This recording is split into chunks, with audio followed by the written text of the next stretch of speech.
비교적 이제 그 은행들의 그 자금에 기초해 있는 미소금융 사업은 비교적 그 취지에 맞게 운영되는 것에 비해서 오히려 이제 민간복지 사업자에서 운영되고 있는 소액금융 사업은 휴면 계좌에서 무이자로 대출을 받아서 서민들에게는 오히려 시중금리와 똑같은 형태의 대출 이자를 받고 있기 때문에 사실은 어떻게 보면 정부 국민의 예금으로 무이자로 돈 빌려서 이자를 챙기고 있는 형태가 진행되고 있기 때문에 전혀 미소금융 사업의 취지에 부합하지 않는다라고 하는 점에서 문제가 심각하다고 생각합니다.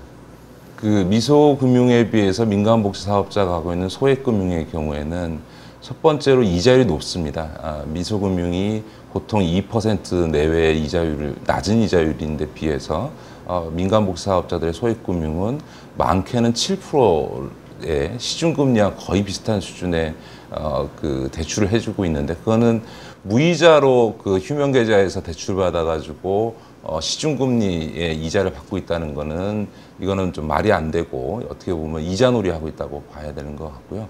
그런 점에서 이 민간복지 사업자의 대출 이자는 대폭 낮춰야 되고 또 이 그 은행 자금에 기초한 미소금융의 업무가 표준화되어 있고 매뉴얼에 각해서 사업이 이루어지는 것에 비해서 민간복지 사업자는 표준화되어 있지도 않고 업무 매뉴얼도 없습니다. 더 심각한 것은 이런 민간복지 사업자의 대출 사업이라고 하는 것이 주로 그 해당 기관의 지인이나 인맥관계 또 이런 어떤 여러 가지 관계 속에 있는 사람들에게 집중되고 있는 점이 있고요. 이 근본적인 원인은 이 그 민간복지 사업자들을 선정하는 과정에서 이런 이 마이크로 크레딧 사업에 경험이 전혀 없는 검증되지 않은 그 기관들을 이런 민간복지 사업자로 그 선정한 게 문제고 그것 때문에 사실은 그 중에 2개 기관이 그 자금을 유용한 혐의로 검찰에 의해 수사돼서 지금 사법 처리하는 과정에 있습니다. 이제 이런 점들에 대해서 지금 금융감독 당국이 이것을 방치하고 있는 것은 상당히 심각한 문제다. 저는 그렇게 생각합니다. 그 이제 담보 능력이나 신용대출이 이 정상적인 금융기관에서 어려운 서민들을 위한 이런 이제 그 미소금융과 같은 사업들은 저는 좋은 취지고 이건 계속 살려나가야 된다고 생각합니다. 다만 그 취지에 반해서 지금 민간복지 사업자에게 거의 1,000억대 대출을 해주고 있는데 이렇게 운영되어서는 안 된다고 생각하고요.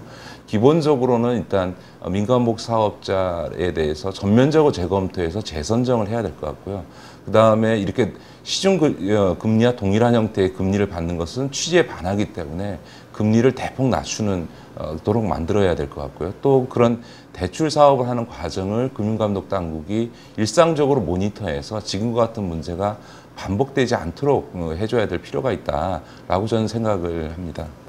예, 지금 이제 서민금융의 문제는 한편에서는 높은 가계부채로 인해서 이제 가계 파탄이 나고 또 앞으로 이제 만약 경제 위기가 오면 더욱더 중산층까지를 포함해서 이제 큰 위기가 오는 것을 어떻게 방지할 것이냐 문제가 있고요.